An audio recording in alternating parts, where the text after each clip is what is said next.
అందరికీ నమస్కారం. గత ఒక వారం రోజులుగా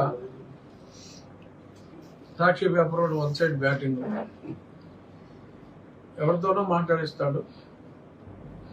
ఆ మాట్లాడింది చూసారా అది ఇలా మాట్లాడాడు అని చెప్పి వీళ్ళు వ్యాఖ్యానం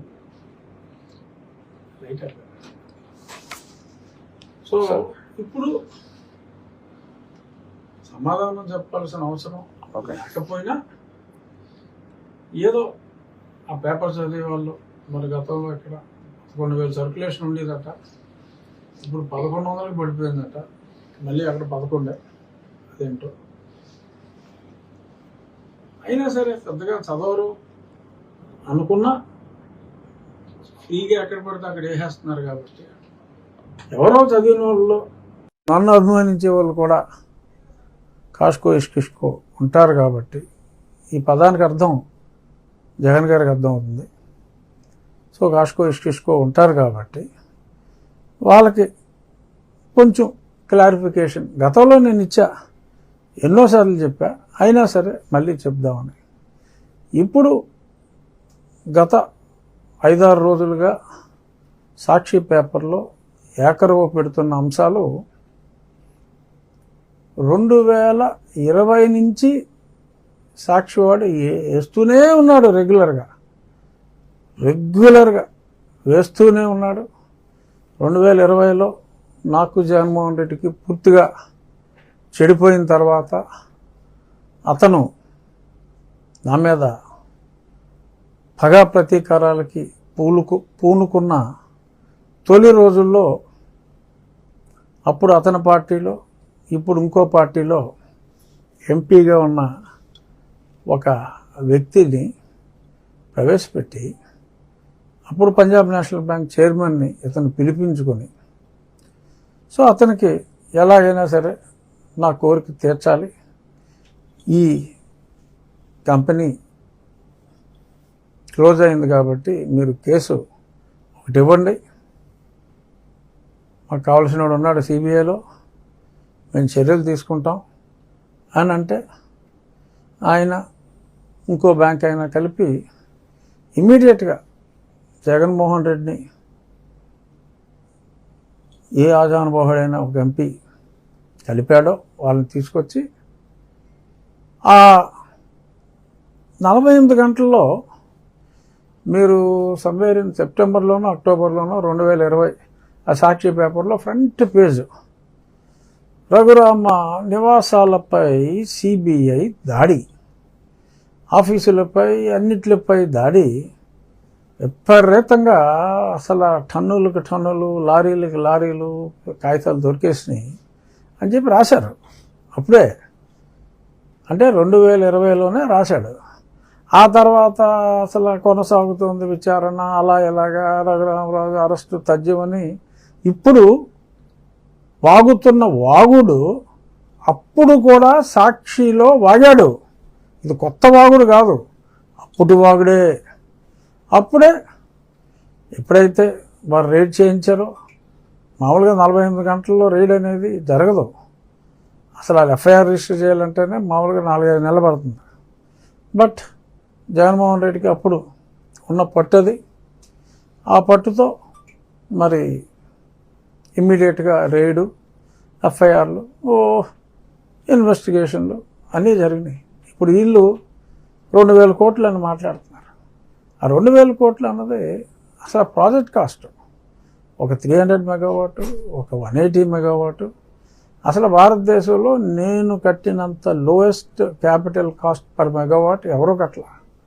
ఆ 180 మెగావాట్ ప్లాంటు 5 సంవత్సరాలు రన్ అయిన తర్వాత 300 మెగావాట్ ఒక 2 years సక్సెస్ఫుల్గా రన్ అయింది. ప్లాంట్ కట్టాం.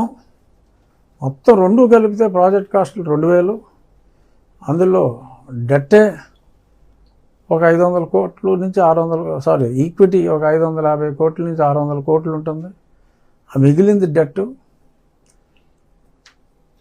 మెజారిటీ మోర్ దాన్ 70% 180 మెగావాట్కి అరౌండ్ 45% ఆ 300 మెగావాట్కి 40% 300 మెగావాట్కి రీపే చేసిన తర్వాత అప్పుడు ఇలాంటి పనికిమాలిన సీఎంఏ అక్కడ ఉన్న రోజుల్లో జయలలిత గవర్నమెంట్లో నాకు పేమెంట్స్ రాకపోతే నేను జయలలిత ప్రభుత్వం మీద ఎలక్ట్రిసిటీ బోర్డు మీద చర్యలు తీసుకోవాలి. ఎన్సిఎల్టీ అప్పుడే వచ్చింది. ఆ రూల్స్ ప్రకారం నా పేమెంట్స్ ఇవ్వకపోతే నేను బ్యాంక్స్కి పే చేయాలి. ఇవ్వకపోతే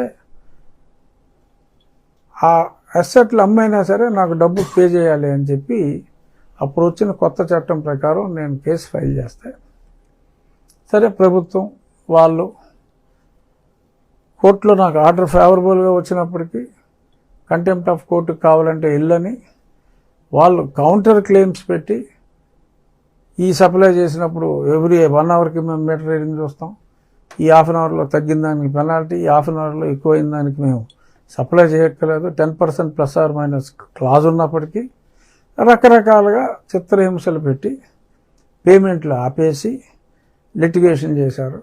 నేను ఏ చట్టం ప్రకారం వాళ్ళ మీద కేసు వేసానో నా వాకీలు రాలేదని,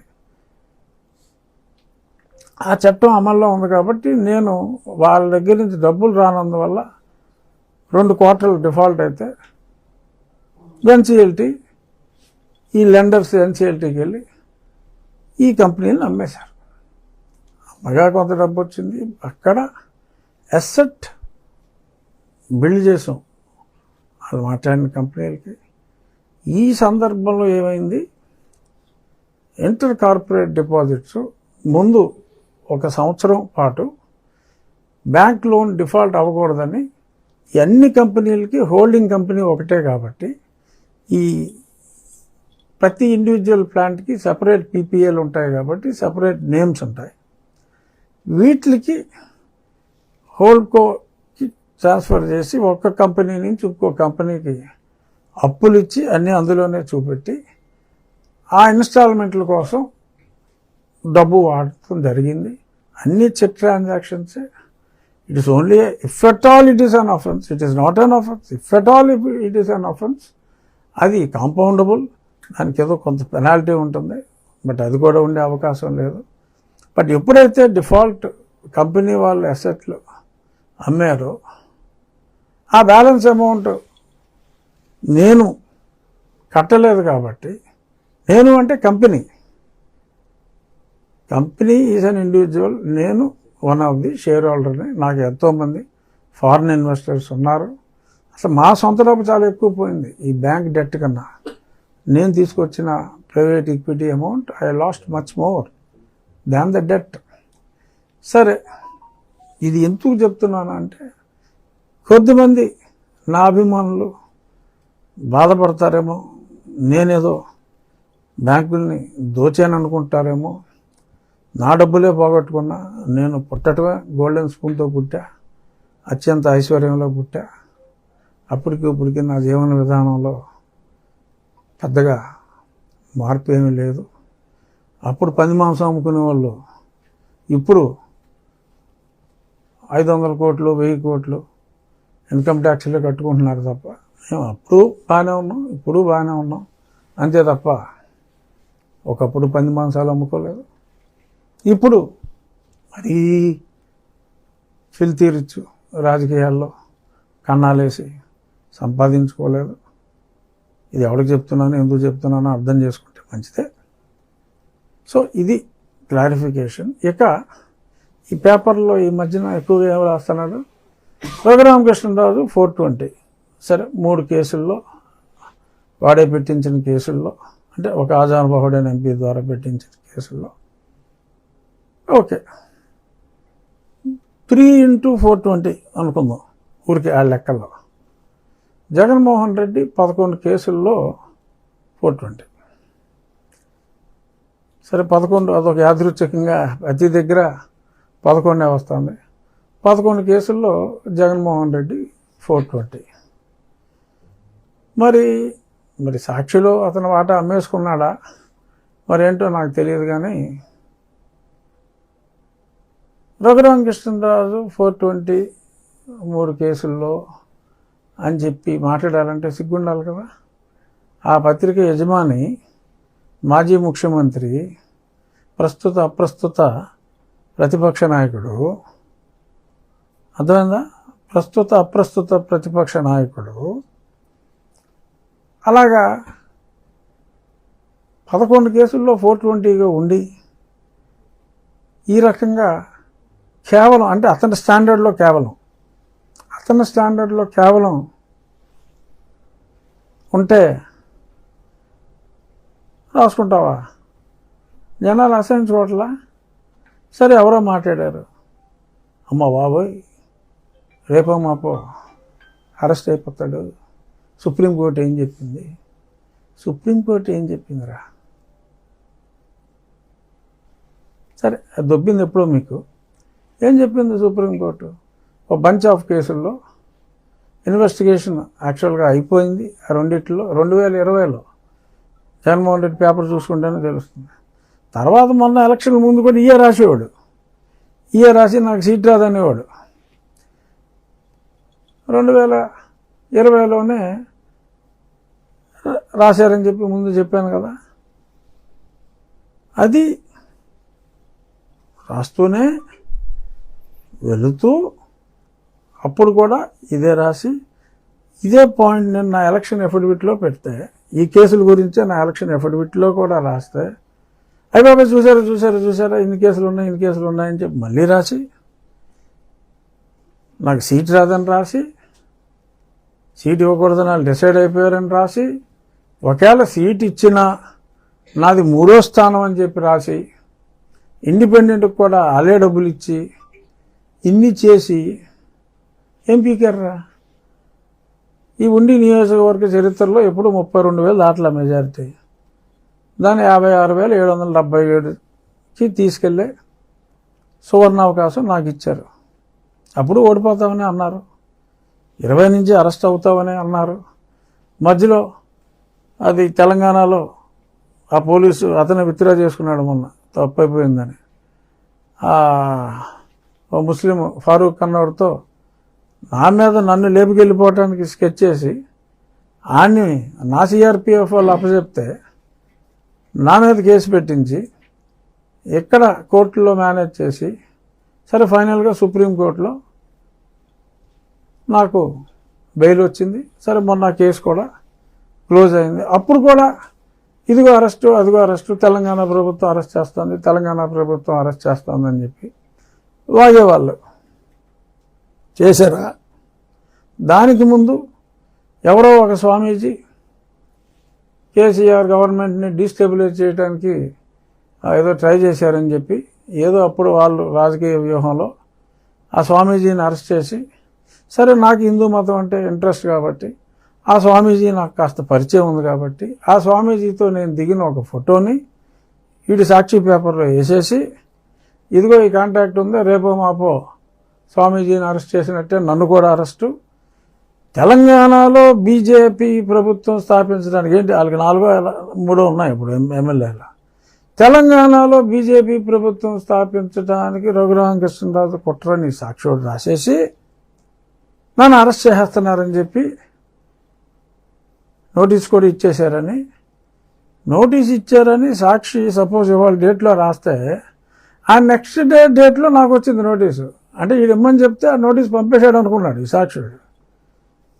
ఒకరోజు ముందే చెప్పేశాడు సాక్షిలో నోటీస్ వచ్చిందని. ఆ తర్వాత డేట్లో వచ్చింది. నేను అడిగా ఆ పోలీసు వాడిని, ఎరా సాక్షిలో ముందే వచ్చిందిరా, ఆ తర్వాత డేట్లో ఎలా వచ్చిందని. ఆ తర్వాత విజ్ఞత కలిగిన కేసీఆర్ గారు, సారీ మీకు ఇచ్చిన నోటీస్ ప్రకారం మీరు రావక్కర్లేదు, అవసరమైతే చెప్తామని చెప్పి మళ్ళీ నన్ను ఏంటి 4 ఉంటే నేనంట స్వామీజీతో కలిసి పడగొట్టేసి ప్రభుత్వాన్ని స్థాపిస్తారంట. మరి బీజేపీ 4తోటి ప్రభుత్వాన్ని స్థాపించాలన్న తీవ్రమైన ఆ గొల్లలాంటి కోరిక నాకుంటే మరి మొన్న నాకు ఎంపీ సీట్ ఇచ్చారా? ఇవ్వలేదుగా. ఆ బీజేపీ వాడు పార్టీలోనే జాయిన్ చేసుకొని అన్నాడుగా నన్ను. అందరికీ తెలిసిన రహస్యమే కదా. దాని వెనకాల ఫలానా వాడు ఉన్నాడని నేను అప్పుడే చెప్పాను కదా. నాకు సీట్ రాకపోవడానికి, ఎంపీ సీట్ రాకపోవడానికి బీజేపీలో, సరే ఈ పార్టీ వాడు ఎందుకు ఇవ్వలేదు అది వేరే విషయం. ఆ పార్టీలో రాకపోవడానికి కారణం అదని చెప్పి నేను చాలాసార్లు మీడియా ముందు చెప్పానా, గుర్తుందా మీకు? దానికి జగన్మోహన్ రెడ్డి అడ్డం పడ్డాడు, సాక్షి యజమాని అని కూడా చెప్పా. అంటే అప్పుడు అతను ముఖ్యమంత్రి అని ఉంటా. సో ఇవన్నీ నా మీద ఎప్పుడైతే అతని విధానాల మీద నేను దాడి మొదలెట్టానో అప్పటి నుంచి ఈ దాడి కంటిన్యూ అవుతూ ఉంది. 10 సార్లు సాక్షి పేపర్లో ఎప్పుడు అవకాశం వచ్చినా వేసి సరే మధ్యలో అయితే నన్ను పట్టుకుపోయాడు, చంపాలని చూశాడు. సునీల్ కుమార్ ఈ బ్యాచ్ అందరూ కలిసి నన్ను చంపాలని చూశారు. సరే మేము అసలు ముట్టుకోలేదు, రామరామ అని అబద్ధాలు ఆడారు. ఆ విషయం గురించి చెప్తున్నా. పాట్నాలో స్టే టెంపరీగా సునీల్ నాయక్ అన్నాడు స్టే తెచ్చుకుంటే, సరే నేను ఇంప్లీడ్ అయ్యాను. అయినప్పుడు అక్కడ కొన్ని కాగితాలు ఫైల్ చేశారు. ఇక్కడ ఇన్వెస్టిగేషన్ చేస్తున్న ఆఫీసర్లు ఎవరో మన దామోదర్ ఎస్పీ, ఆయన ఇన్వెస్టిగేషన్ చేస్తున్నారు కదా, అందులో స్పష్టంగా డాక్టర్స్ ఎవరైతే రిపోర్ట్ మీద సంతకం పెట్టారో పలానా ప్రభావతి మాతోటి బలవంతంగా సంతకం పెట్టించింది అని డాక్టర్లు క్లియర్గా 164 కోర్టులో స్టేట్మెంట్ ఇచ్చారు. సంతకం పెట్టు అంతే, నువ్వు చూడాల్సిన పని లేదు అని బలవంతంగా సంతకాలు పెట్టించారని ఇచ్చారు. ఎవరైతే నన్ను కొట్టినప్పుడు కొంతమంది సునీల్ నాయక్ పక్క గదిలోనే ఉన్నాడు విజయపాల్తో కలిసి. మేము కేకలు విన్నాం, బాబాయ్ ఎక్కడికో వినపడుతున్నారా అంటే పెద్దవాళ్ళు ఎవరో నువ్వు వెళ్ళిపో అని చెప్పాడు. 2 days తర్వాత సునీల్ కుమార్ నాయక్ కాదు కుమార్ మీటింగ్ పిలిచి ఆ రోజు అక్కడ ఉన్న కానిస్టేబుల్, ఏఎస్ఐ, డిఎస్పీని ఇక్కడ జరిగింది, మీరు ఎవరన్నా మాట్లాడితే తీవ్ర పరిణామాలు ఉంటాయని హెచ్చరించినట్టు స్పష్టంగా 164 స్టేట్మెంట్స్ ఉన్నాయి. బెదిరించాడు అంటే ఇంత దారుణంగా బెదిరించాడు అని 164 స్టేట్మెంట్లు కూడా వాళ్ళు కోర్టులో సబ్మిట్ చేశారు. అక్కడ అతను బెయిల్ రిజెక్షన్ అప్పుడు సునీల్ నాయక్ని అక్యూజ్డ్ చేసి అది పెట్టడం జరిగింది. అవన్నీ అక్కడ ఇచ్చిన రికార్డులో ఉన్నాయి. నాకు ఇట్స్ ఆన్ పేపర్ క్లియర్గా. నేను కూడా అక్కడ ఇంప్లీడ్ అయ్యాను కాబట్టి ఆ కాగితాలు నాకు సబ్మిట్ అయినాయి. చాలా స్పష్టంగా ఉంది. అంత స్పష్టంగా రోల్ ఉన్న తర్వాత అరెస్ట్ కాకుండా ఎందుకుంటారు అన్న ఉద్దేశంతో డెఫినెట్గా సాక్ష్యాధారాలన్నీ ఎక్కడ కొట్టించాడో నాకు తెలుసు, కానీ దేనికైనా సాక్ష్యం ఉండాలి కదా, చట్టం ముందు సాక్ష్యం ఉండాలి కదా. సో సాక్షులు నిజం చెప్పారు కనుక చర్యలు ఉంటాయి అని ఆశించడం సహజం. సో అది చెప్తే సుప్రీంకోర్టు తీర్పుకి వక్రభాష్యం ఏముంది? సుప్రీంకోర్టు ఈ ఆర్బీఐ సర్క్యులర్ని ఫాలో అవ్వకపోయినా బ్యాంకు కంప్లైంట్ ఇస్తే సిబిఐ కెన్ గో ఎహెడ్ అని ఇచ్చారు అంతే. ఈడేం చెప్తాడు, కొంతమంది ఈ సాక్షియోడు వీళ్ళు ఆడికి తోడు దిక్కుమాలిన ఇదిగో మీ కులంలో చెడబుట్టారు అంటే జర్నలిస్టు కులంలో ఆ సాయిగాడు అక్కడ బ్రోకర్ నా కొడుకు, ఓపెన్గా చెప్తున్నా బ్రోకర్ నా కొడుకు.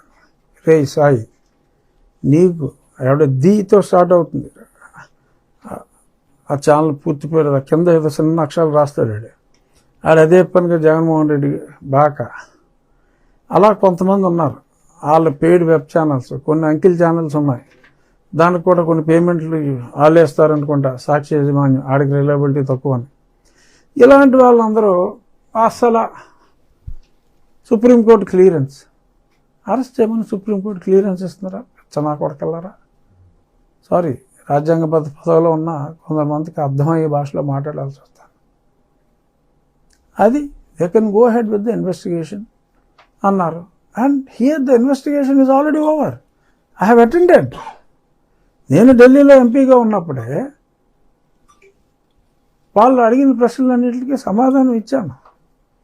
వాళ్ళు ఎప్పుడో ఛార్జ్షీట్ వేసుకుంటారు. ఇప్పుడు ఛార్జ్షీట్ వేసిన తర్వాత ఓకే, అందరికీ జగన్మోహన్ రెడ్డి లాగా 15 ఏళ్ళు సాగదీయటం కుదరదు.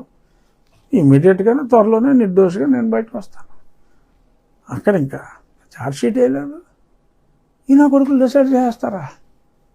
ఈలోపు ఇంకో వెర్షను సూట్లు వేసుకున్న వాళ్ళు, బూట్లు వేసుకున్న వాళ్ళు, టైలు వేసుకునే వాళ్ళు స్పీకర్ ఉద్యోగం నుంచి, అదే డిప్యూటీ స్పీకర్ ఉద్యోగం నుంచి తీసేయాలి. 11 కేసులు ఉన్నారా మరి నీకు? నువ్వు ముఖ్యమంత్రి ఎలా చేసావు?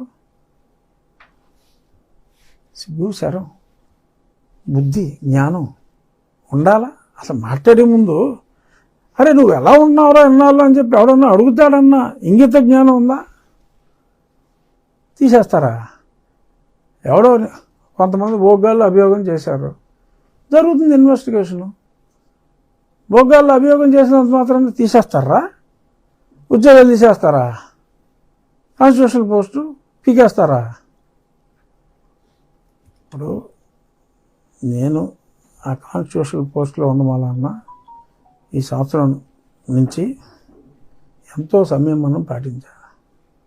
బట్ ఈ పోస్టులో ఉన్నాను కదా అని ఎవడ పడితే ఆడు ఏది పడితే అది వాగేసి అర్థమైందా? Lip movement. ఒక క్వశ్చన్ అండి, మీరు బాధ్యతాయుతమైన స్పీకర్, డిప్యూటీ స్పీకర్ పదవిలో ఉన్నారు. మరి ఉన్నప్పుడు సమాజంలో అందరినీ సమానంగా చూడవలసిన బాధ్యత మీ మీద ఉంది. చర్చలు ఎందుకు టార్గెట్ చేస్తున్నారు? చర్చలు తీసేస్తున్నారు మీరు. అమ్మ బాబాయ్, అసలు నేను మాట్లాడే టాపిక్ ఏంటి? మీరు అడిగింది ఏంటండి నాని గారు? మీరు మాట్లాడుతున్నారు కదా సార్. ఆగండి అయితే ఒక 2 నిమిషాలు, ఇది తొందరగా ఫినిష్ చేస్తాను, దానికి వద్దాం. సో ఇప్పుడు ఇక్కడ సుప్రీంకోర్టు చెప్పిన దానికి వీళ్ళు చూసినట్టు మాట్లాడేసి మధ్యలో చేతుర్లు మీరు తాగుతూ అదే మంచినీళ్ళు. So jokes enjoyed, fine. కొందరు వ్యక్తుల పేర్లు కూడా మాట్లాడుకోవటం అనవసరం, నేను మాట్లాడను. My attack is only on former chief minister and present MLA of Pulivendula, only limited to his ownership on Sakshi and his dirty writings. దాని వరకు కొందరు నా అభిమానులు డెఫినెట్గా అతనికి ఒక మతం సపోర్ట్ ఉండుండొచ్చు. మీరు మతం అన్నారు కాబట్టి గుర్తొచ్చింది నాకు. అతనికి ఒక మతం సపోర్ట్ ఉండవచ్చు. నాకు సమాజంలో ఎంతోమంది నాకు సపోర్ట్ ఉన్నారు. వాళ్ళ మనోభావాలు ఏమన్నా ఈ తింగర రాతలు చూసి దెబ్బతింటాయేమో అని చెప్పి బాబు వరి కావద్దు. జరిగింది ఇది, నన్ను నేను డిఫెండ్ చేసుకోగలను. Absolutely no issue. I'm fighter. నువ్వు నన్ను చంపాలని చూసినా బయటపడ్డావు అంటారా? సో ఇలాంటి ఉడతూపులకి ఎవడో భయపడ్డావు. మళ్ళీ ఇంకో పబ్లిసిటీ, రఘురామకృష్ణరాజుని ఏకాకి చేసిన పార్టీ. మరి అసలు సంబంధం ఉందా? అసలు ఈ మ్యాటర్ ఏంటి? ఏకాకి చేయటం ఏంటి? అంటే ఏం చేసేయాలి? ఏం చేసేయాలి? పార్టీ రోడ్లు ఎక్కేయాలా? తెలుసు కదా అందరికీ, పెట్టింది నాన్ సెన్స్ అని తెలుసు. నా కేసు నేను పోరాడుకోగలనని తెలుసు. సో ఎ వారియర్కి ఎవడ మద్దతు అవసరం లేదురా. మద్దతు ఎవరైనా అడిగితే ఇస్తారు. అసలు నాకు అవసరమే లేదు, అక్కడ మ్యాటరే లేదు. నాకు దేనికి మద్దతు? జగన్మోహన్ రెడ్డి మీద పోరాటం నేను ఎవడ మద్దతు తీసుకుని మొదలెట్టానా? నేను మొదలెట్టినప్పుడు ఎవడన్నా రోడ్డు మీద ఉన్నాడా? ఇంట్లోనే ఉన్నారుగా అందరూ. 2020లో ఫిబ్రవరిలో, మార్చిలో మొదలెట్టా పోరాటం. సరే అక్టోబర్లో ఇదిగో ఆజాన్ బాబుతో కేసు వేయించాడని చెప్పాను కదా. ఇంకా అప్పటి నుంచి అటాక్ ఇస్తానే ఉన్నాడు. ఇక్కడ ఎన్ని కేసులు పెట్టాడు నా మీద? ఒకసారి ఊరు వస్తున్నాను రా అంటే 4 SC ST కేసులు పెట్టాడు నా మీద. ఆ తరకు పోలీస్ స్టేషన్ ఆ బార్డర్లో ఒకటి, ఎవడో కెనడీ అంట నర్సాపురంలో ఒకటి, ఆల్మోస్ట్ ఎస్సీలతోనే క్రిస్టియన్స్తో పెట్టించి, చర్చి చెప్పావు కాబట్టి ఎన్ని గుర్తొచ్చినాయి, పెట్టించి ఇక్కడ ఒంట్లో ఒకటి పెట్టి ఎక్కడ పెడితే అక్కడ SC కేసులు అయితే 4 పెట్టారు. SC కేసులు ఏంటి? సరే నేను మళ్ళీ అన్నిటి మీద స్టే తెచ్చుకుని మళ్ళీ వస్తున్నానంటే అక్కడ రంగరాజన్ ఉండేవాడు కదా అప్పుడు మంత్రి, తర్వాత తీసుకొప్పారు. అదే సోడా బుడ్లు పెట్టి సోడాలు ఇసిరేసి కొట్టాలని చెప్పి అంతా స్కెచ్ చేసుకున్నాడు. సరే చూద్దాంలే, అప్పటికి నాకు సిఆర్పిఎఫ్ వచ్చేసింది అనుకుంటే ఇంకో 4 కేసులు పెట్టాడు వేరే అరెస్ట్కి. మళ్ళీ ఆ 4 కేసులకి మళ్ళీ కోర్టుకి వెళ్ళి దానికి మళ్ళీ స్టే తెచ్చుకుని ఇంకో 2 నెలలు పట్టింది. మళ్ళీ వస్తానంటే ఇంకో 4 ఎడతాడు. ఈ లీటర్ ఖర్చులు ఎందుకురా నాయన మనకి. అది ఏంటిది హోల్ అది హోల్కి రకరకాల భాష ఉంటుంది. ఆ భాష నేను మాట్లాడకూడదు ఈ పొజిషన్లో. సో అర్థమైన వాడికి అర్థమైనంత. సో ఎందుకులే అని చెప్పి నేను రావడం కూడా మానేశాను. అంతా పోయించా వాడిని. నాకు వాటిని సపోర్ట్ ఉన్నాడు. అప్పుడు 2 years ఒంటరి పోరాటం చేశా. నాకు ఇప్పుడు నా పార్టీ సపోర్ట్ అవసరమా? నాకెందుకు సపోర్టు? నాకు లేదని మై సన్స్ ఎందుకు బాధపడతారు? దేని బాధపడతారు? రఘురామకృష్ణరాజు ఒంటరి. I feel proud. నాకు నచ్చేదే ఒంటరి పోరాటం. జగన్మోహన్ రెడ్డిని ఓడించాలనే ఏకైక లక్ష్యంతో పోరాడా. ఆ పోరాటంలో కొందరు కలిశారు. ఓకే, నేను రాజ్యాంగబద్ధ పదవిలో ఉన్నా, పదవుల్లో వాళ్ళు ఉన్నారు, ఫైన్. నాకు కావాల్సింది గౌరవం. నా గౌరవం ఇచ్చే పదవిలో నేనున్నా. No regrets for me. అధికారం కావాల్సిన వాళ్ళు అధికారంలో ఉన్నారు, గౌరవం కావాల్సిన వాళ్ళు గౌరవమైన పదవుల్లో ఉన్నారు. నేను సంతోషంగా ఉన్నా. నాకే పార్టీ సహాయం అవసరం లేదు. ఎందుకు? తప్పు చేస్తే ఏమంటే హెల్ప్ చేయండి అని అడగాలి. కాబట్టి ఏ తప్పు చేశాను? నేను హ్యాపీగా ఉన్నాను, తప్పు చేయలేదు కాబట్టి. సో వాళ్ళు అదొక ప్రయత్నం. అంటే ఏది, నాకు ఏదో పార్టీ లీడర్షిప్కి గ్యాప్ క్రియేట్ చేయాలని. అరే, నాకు నచ్చిన పదవిలో నేనున్నా,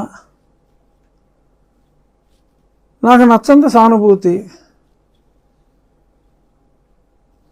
సో కాబట్టి సంతోషంగా ఉన్నాను నేను. మళ్ళీ ఆ ఉన్నమాద మీద పోరాటం నాకు ఎవరి సహాయం అవసరం లేకుండా నేను చేసుకుంటున్నానని. నన్ను హింసించారు అని చెప్పి ఎన్ని మీటింగుల్లో ఎంతమంది మాట్లాడారు? అదొక ఎలక్షన్ అంశం అన్న సంగతి మీకు తెలుసు కదా. 1.5 సంవత్సరం అయింది ముందుకెళ్ళిందా కేసు. అయినా నేను బాధపడలేదు కదా, పోరాడుతున్నా. ఇవోరా సాక్ష్యాధారాలు, ఇన్ని ఎవిడెన్స్లు వచ్చిన తర్వాత కూడా ఇంకా మీరు చక్కబాజం చేస్తా కూర్చుంటారా అని అడుగుతున్నా. అంతే తప్ప నేను ఎవరి దగ్గరికి వెళ్ళి దీనంగా బతిమాలలేదా. ఎందుకంటే పోరాటం నా సహజ లక్షణం. కొడుపుంజుకోను. అది సంక్రాంతి పందుంగోడిలాగా పారిపోదు కదా. పందుంగోడి పోరాడుతుంది. అసలు దాన్ని చంపుద్ది, లేకపోతే చేస్తుంది. చావుకి ఎదిరించే నేను జగన్మోహన్ రెడ్డితో పోరాడా. దాక్కున్న వాళ్ళు దాక్కున్నారు, అది వేరే విషయం. సో నాకు ఎవరి సానుభూతి అవసరం లేదు. ఎందుకంటే నేను ఆశించలేదు కాబట్టి. ఇంకా హర్ట్ అవుతా ఎవరన్నా సానుభూతి చూపెడితే. నాకు అవసరం లేదు. నేను పెట్టిన కేసు సాక్ష్యాలు ఉన్నాయి. వీలైనంత త్వరగా న్యాయం చేస్తే పోలీసు వ్యవస్థ మీద, పరిపాలనా వ్యవస్థ మీద ప్రజలకు నమ్మకం పెరుగుతుంది. ప్రజలకు నమ్మకం పెరగకపోతే, ప్రజల నమ్మకాన్ని పోగొట్టుకుంటే భవిష్యత్తు కొంచెం కష్టం అవుతుంది. ప్రజలకు ఆ భరోసా ఇవ్వాలి అనేది నా ఉద్దేశం. తప్పకుండా ఈ ప్రభుత్వం, ఎందుకంటే నేను బయట ఉన్నాను, నేను ప్రభుత్వంలో లేను. సో కాబట్టి చెప్తాను, తప్పకుండా ఈ ప్రభుత్వం ఆ విషయంలో భరోసా ఇస్తుంది అన్న విశ్వాసం నాకుంది. పోలీసు ఉన్నతాధికారి ప్రత్యక్షంగా మీడియా ఆయన వీడియో రిలీజ్ చేస్తున్నారు. మరి దాన్ని ఇప్పటి వరకు ప్రభుత్వం అలా రిలీజ్ చేయకూడదని ఆర్డర్ ఇవ్వకుండా సామెతలు ఊరికే రావమ్మా. ఇప్పుడు చాలా మాట్లాడారు, అందరికీ తెలిసినయే. సామెతలు ఊరికే రావు. ఏ సామెత ఎవరన్నా చెప్పగలరా? పిల్లి గుడ్డిదైతే ఊహించుకోవా, నువ్వు ఎత్తు చూపెట్టాలటి. సో సామెతలు ఊరికే రావు. డెఫినెట్గా అలాగని చూస్తూ ఊరుకోదు ఏ ప్రభుత్వం. నియంత్రించలేదు కదా సార్ ఇప్పుడు వరకు మీ మీద ఆరోపణలు. శిశుపాలుడు 100 తప్పులు చేస్తే గాని శ్రీకృష్ణుడు శిశుపాలుని సంహరించలేదయా. ఎందుకంటే శిశుపాలుడు తల్లికి శ్రీకృష్ణుడు మాటిచ్చాడు, అరే 100 తప్పుల వరకు షోకారా అని. అలాగా ఒక్కొక్కడికి ఒక్కొక్క సాచురేషన్ పాయింట్ ఉంటుంది. ఆ సాచురేషన్ పాయింట్ ఇంకా రాలేదేమో మా ప్రభుత్వానికి. చూద్దాం. ఎందుకంటే that is the administrative capability of the governance or the government. So చేయకపోతే ఏమవుతుంది? నాకేమైనా నష్టం ఉందా వ్యక్తిగతంగా? మీ ఇమేజ్ ని బేస్ చేస్తూ మాట్లాడారు కాదు. మీరు అత్యున్నత పదవిలో ఉన్నారు, రాష్ట్ర పోలీస్ శాఖ దాన్ని నియంత్రించట్లేదంటే దీన్ని ఎలా తీసుకోవాలండి అసలు మామూలు? ఎగ్జాక్ట్గా భలే ప్రశ్న నాని గారు. మీడియా వాళ్ళు అందరినీ అడుగుతున్నా. దాని వలన ప్రభుత్వానికి నష్టమా నాకు నష్టమా చెప్పండి? నాకు వ్యక్తిగతంగా ఏమన్నా నష్టం ఉందా? మొరిగే కుక్క మొరుగుతుంది అనుకుంటా ముందుకెళ్తా, నాకేంటి? నా ఇమేజ్గా ఏమన్నా నష్టమా? నేను ఇవాళ ఎక్కడికైనా వెళ్తే ఖచ్చితంగా చెప్పగలను, నాతో ఫోటోలు దిగినంత మంది ఈ రాష్ట్రంలో ఒకళ్ళిద్దరి కన్నా కూడా ఎక్కువ మందితో దిగరు. అంటే రాజకీయ నాయకులు, సినిమాటల్లో చెప్పట్లా. అంత గ్లామర్ ఉంది ప్రజల్లో భగవంతుడి దయ వలన. దీనివలన సరే పోనీ నాకేదో ఒక గ్రామ నష్టం ఉందనుకోండి, మేజర్ నష్టం టన్నుల లెక్కన ఎవరికి? ప్రభుత్వానికి. నాకెందుకు బాధ? నాకు ప్రభుత్వంతో సంబంధం లేదు. నేను ఎక్కడో ఒక గౌరవం ఇచ్చి నన్ను మూలం కూర్చోబెట్టారు. సమావేశాలప్పుడు యాక్టివ్గా ఉంటాం, మా పిటిషన్స్ కమిటీ మీటింగ్ అప్పుడు యాక్టివ్గా ఉంటాం. గౌరవప్రదమైన పోస్ట్ కాబట్టి ఆనందంగా ఉన్నాను. నేను ఎంత ఆనందంగా ఉన్నానో నా ఫేస్ చూస్తేనే తెలుస్తుంది. హ్యాపీగా ఉన్నా, కాన్స్టిట్యున్సీ అభివృద్ధి చేసుకుంటున్నా. కనీసం నాకు దగ్గరలో కూడా ఇంకెవడో ఉండే అవకాశమే లేదు. అన్ని ఊర్లకి వాటర్ ట్రీట్మెంట్ ప్లాంట్లు పెట్టాను. 18 ప్రభుత్వం ఇస్తే 50 చిల్లర నేను పెట్టించా నా స్నేహితులతో, నాకు తెలిసిన బ్యాంకుల సౌజన్యంతో, వాళ్ళ సిఎస్ఆర్ నిధులతో చేయించా. కాలువలన్నీ బాగు చేశాం. ఇంకొంతమంది బాధపడుతున్నారు. ఆ కాలువలు బాగు చేసే క్రమంలో కొన్ని చర్చలు కూడా కాలువ మీద ఇటు నుంచి అటు వేసేస్తాయి, కాలువల మీద ఇల్లు పెడితే ఆ సిపిఎం గోపాలన్ గారు బాధపడుతూ ఉంటారు. అవన్నీ కూడా కోర్టు ద్వారానే అనుమతి తీసుకుని తీసేయటం జరిగింది. సో నా ఎమ్మెల్యేగా ఎన్నుకున్న ప్రజలకి ఖచ్చితంగా నేను చేసినంత న్యాయం ఎవడో చేయలేడు. ఎమ్మెల్యే మంత్రులు చేయొచ్చు, ముఖ్యమంత్రి చేయొచ్చు, ఉప ముఖ్యమంత్రి చేయొచ్చు, వాళ్ళకి యాక్సెస్ ఎక్కువ ఉంటుంది కాబట్టి.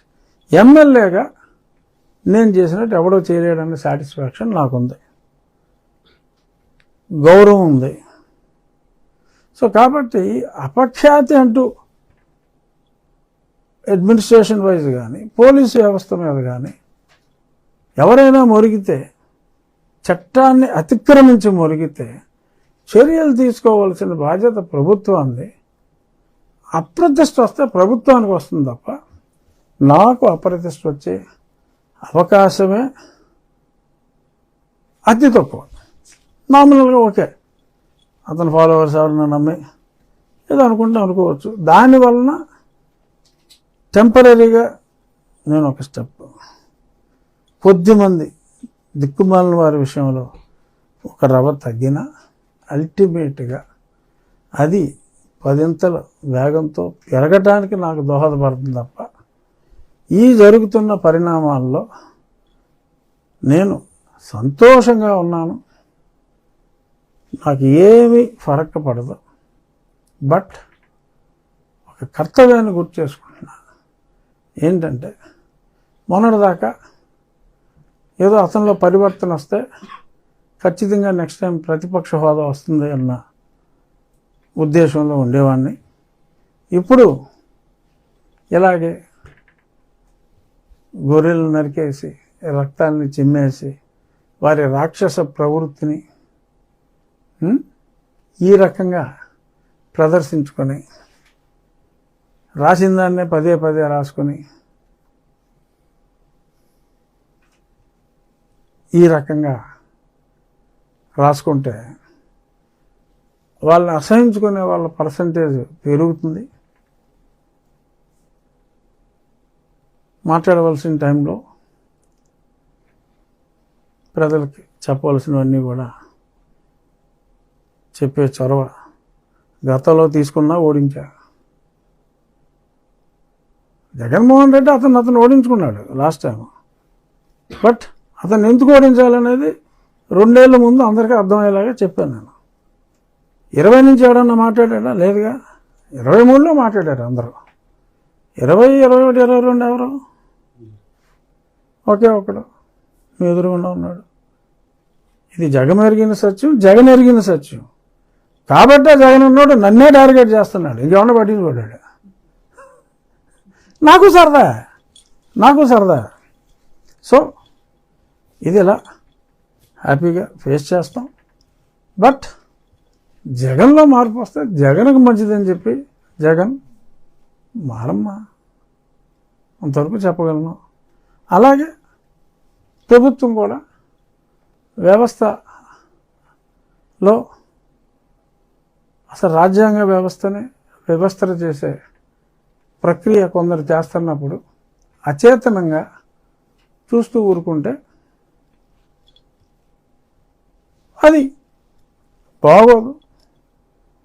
డెఫినెట్గా నా విషయంలో కొంత అచేతనత్వం అయితే కనపడతాం. 1.5 సంవత్సరం తర్వాత మనం పిలిచాడు అతన్ని.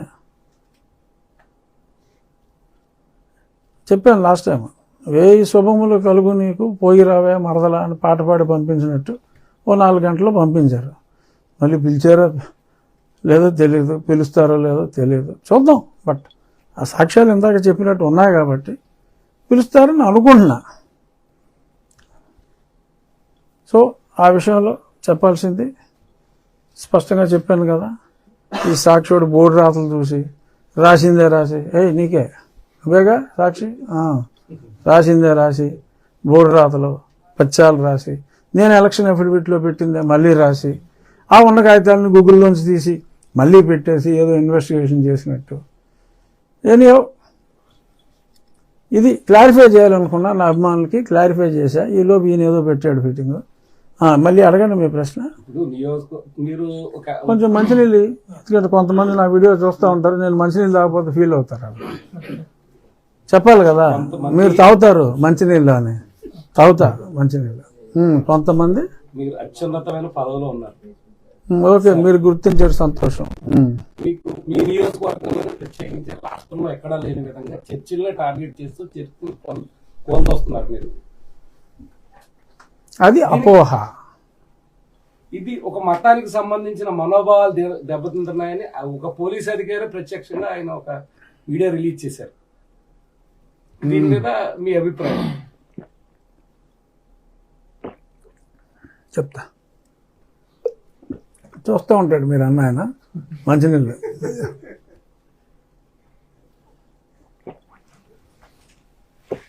నేను కాలవగట్ల మీద నిర్మించిన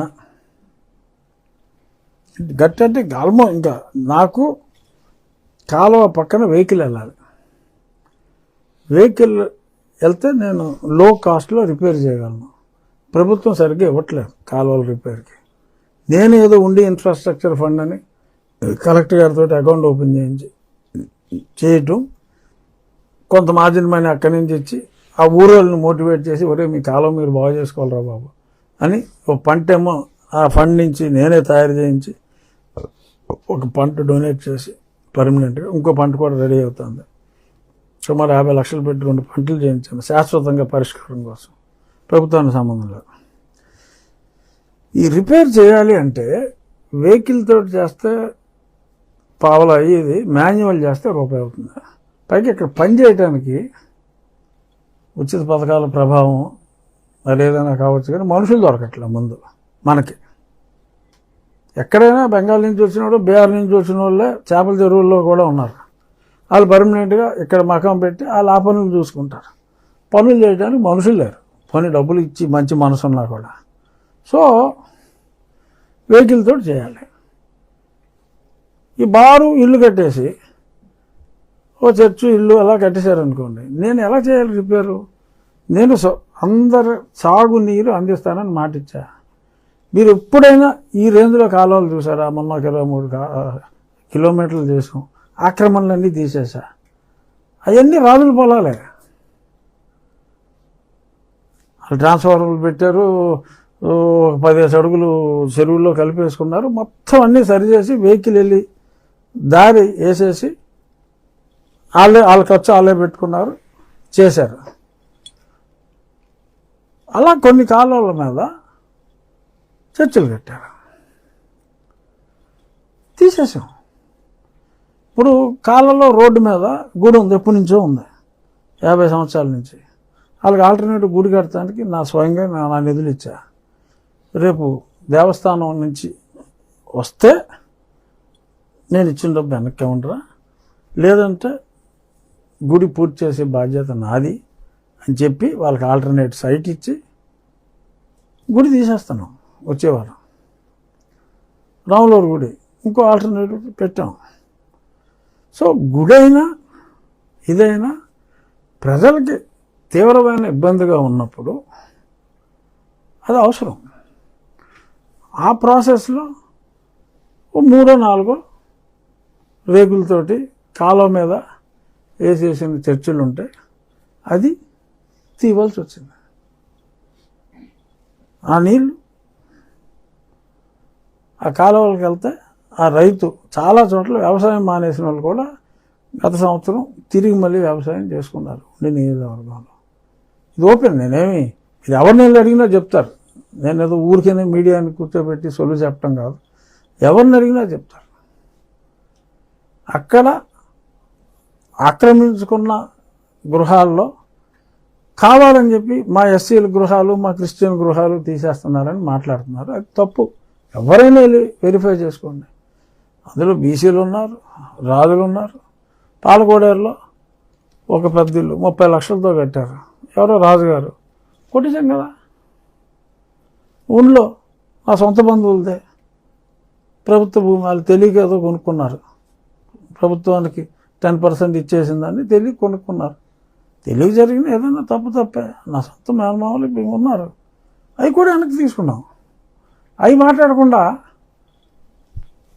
ఫలానా చర్చి రాజుగారు కొట్టేశాడు, రాజుగారు దళిత ద్రోహి, అదర్వైజ్ రాజుగారు క్రిస్టియన్ ద్రోహి అని మాట్లాడటం ఎంతవరకు సమంజసం? నేను క్రిస్టియన్ మిషనరీ స్కూల్లో నా స్కూలింగ్ 10 ఏళ్ళు అయితే కనీసం 6 సంవత్సరాలు క్రిస్టియన్ మిషనరీ స్కూల్లో చదువుకున్నా. నా college Laila college, Christian missionary college. సరే, ఆంధ్ర యూనివర్సిటీలో పోస్ట్ గ్రాడ్యుయేషన్ చేశాను. మరి చాలామంది ఆయన ఫస్ట్ క్లాస్ అంటారు, చదివేయలేదు తెలియని వాళ్ళు కూడా. నేను నిజంగా first class distinction, Andhra university సర్టిఫికేట్లు ఎవరిని అడిగినా తెచ్చుకోవచ్చు, కూడా వెరిఫై చేసుకోవచ్చు. బట్ నాకు ఆ మతం అంటే నాకు ఎనలేని గౌరవం. హిందూ మతాన్ని కొంతమంది క్రిటిసైజ్ చేస్తారేంటి, ఇందులో కులాలు ఉన్నాయి, ఇది ఎక్కడ న్యాయం అంటారు. ఓకే, అది అప్పుడు ధర్మం కోసం అందరూ అన్ని పనులు చేయాలి అని ఒక విధి విధానాల గురించి పెట్టారు, రైటో రాంగో. అటువంటిది కూడా లేని, ఎందుకంటే ఈ మతం కొన్ని వేల సంవత్సరాల క్రితం వచ్చింది, క్రిస్టియానిటీ 2000 సంవత్సరాల క్రితం వచ్చింది. సో కాబట్టి మేబీ ఇంప్రూవ్డ్ అనుకుందాం. నాకు ఆ మతం అంటే నాకు గౌరవం. హిందూ మతం, నేను హిందూగా పుట్టాను. ఓకే, హిందూ నేనందుకు గర్విస్తున్నాను, భారతీయునైనందుకు గర్విస్తున్నాను. అలాగే ఐఎమ్ ప్రాక్టీసింగ్ దోస్ రిచువల్స్. ఇక్కడ నాకు అత్యంత గౌరవం ఉన్న మతం క్రైస్తవం. దానికి రాజ్యాంగంలో అయ్యో కొన్ని పొందుపరిచారు. రాజ్యాంగబద్ధ పదవిలో ఉన్నానని మీరు అన్నారు కదా. రాజ్యాంగబద్ధ పదవిలో ఉన్నప్పుడు ఏదన్నా రాజ్యాంగానికి వ్యతిరేకంగా ఉంటే అది కరెక్ట్ కాదని 1-2 సూచనలు చేయవలసిన బాధ్యత నాకుంది తప్ప, అంతకు మించి నేను ఎటువంటి పరిస్థితుల్లోనూ క్రైస్తవాన్ని నేను గౌరవిస్తున్నాను. అత్యంత గౌరవం ఇచ్చే వ్యక్తి నేను.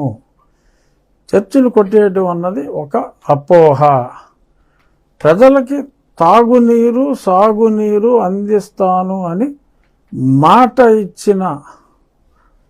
ఇచ్చిన మాట నిలబెట్టుకోవటం కోసం కొన్ని గృహాలతో పాటు వాళ్ళకందరికీ ఆల్టర్నేటివ్ సైట్లు ఇవ్వకుండా ఒక ఇల్లు కూడా తీలా, సర్టిఫికెట్ ఇవ్వకుండా ఒక ఇల్లు తీయటాన్ని కోర్టు కూడా ఒప్పుకోవట్లా. గతంలో ఇచ్చిన పట్టాలు ఉన్నాయి, చంద్రబాబు నాయుడు గారు ప్రభుత్వంలో ఇచ్చినవి ఉన్నాయి, జగన్మోహన్ రెడ్డి ముఖ్యమంత్రిగా ఉన్నప్పుడు ఇచ్చిన పట్టాలు ఉన్నాయి, ఇంకా కొన్ని లేకపోతే కొన్ని పట్టాలు కూడా ఈ మధ్యన మనం ఇచ్చాం. పట్టాలు కూడా చాలాసార్లు మన ఇంట్లో మీడియా వాళ్ళ సమక్షంలోనే ఇచ్చాం. పట్టా ఇవ్వకుండా ఒక్క గృహం కూడా తీలా. అలాగా కాలం మీద డైరెక్ట్గా వేసినవి కొన్ని చర్చిలు, మనకి చూశారు పాములపొర దగ్గర ఉండి పాములపొర బార్డర్ డైరెక్ట్ కాలం మీద వేసాడు. ఏం చేయాలి? అది పెద్ద చర్చ ఏం కాదు, అది 4 కర్రలు పైన 2 రేకులు వేశారు. నేనేదో మామూలుగా ఏదో అక్కడ ఇటలీలో ఏదో పెద్ద చర్చి లాంటిది కట్టేస్తే, వాటికన్ సిటీలో చర్చి లాంటిది ఎవడో కట్టేస్తే నేను కూల్ చేసినట్టు మారుతున్నారు.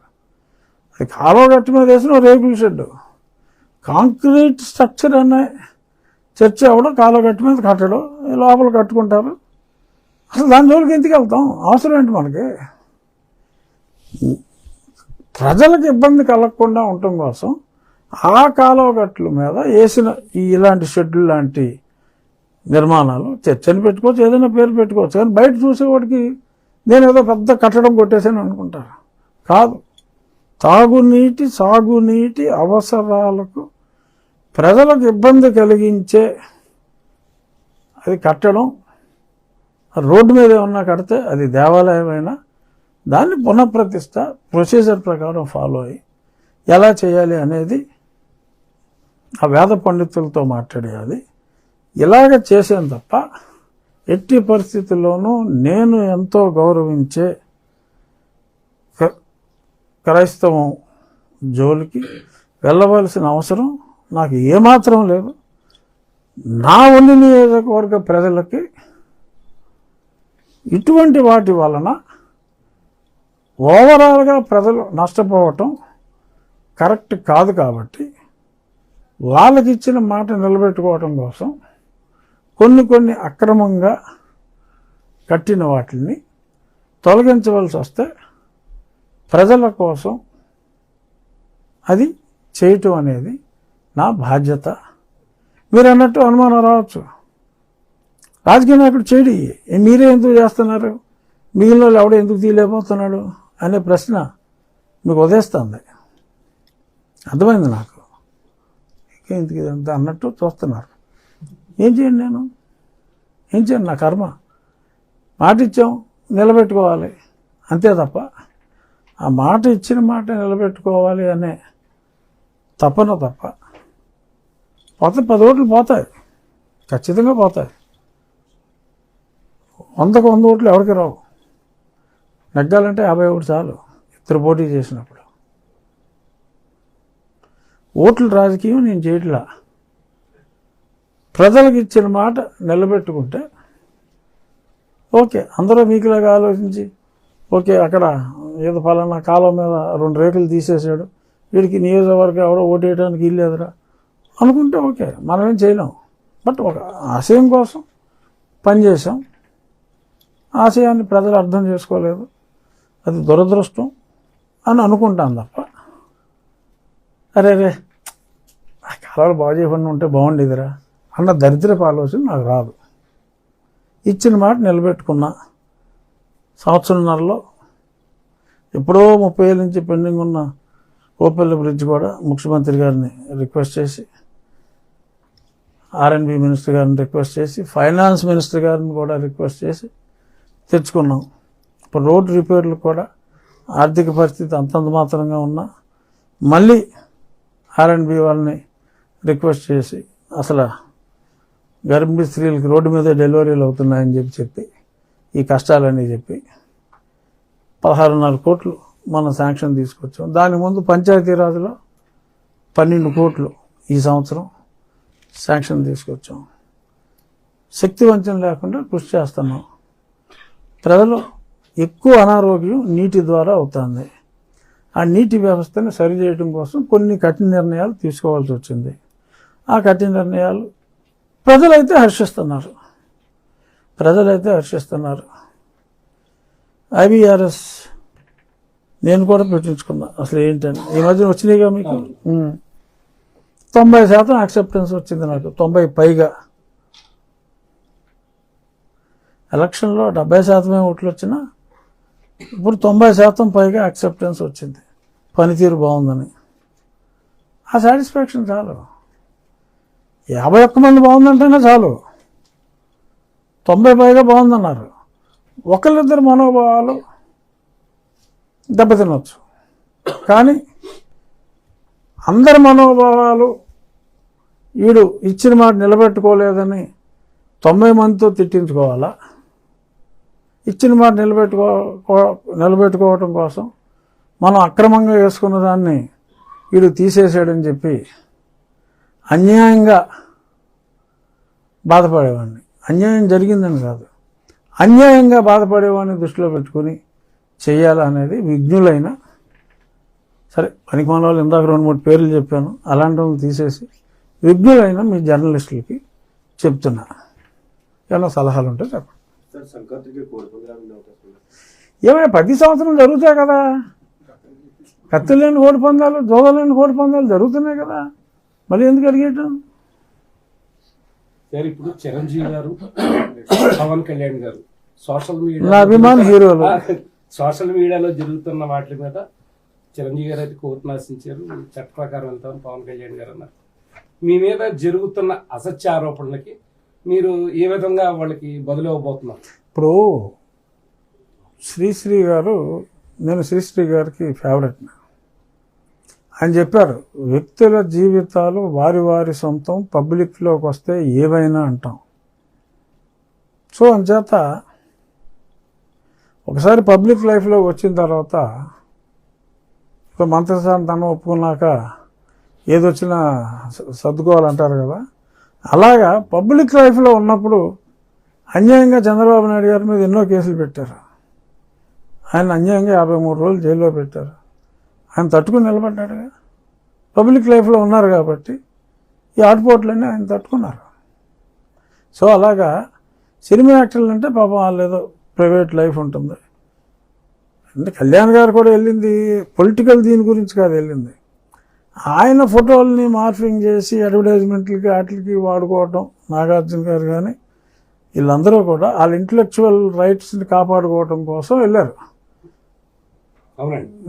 అంచేత మనం పాలిటిక్స్లో పబ్లిక్ లైఫ్లో ఉన్నప్పుడు నా బొమ్మ ఎవడో వాడేసాడని ఇలా వెళ్ళాల్సిన అవసరం లేదు. ఇందులోకి వచ్చినప్పుడే సిగ్గొదిలేయాలి.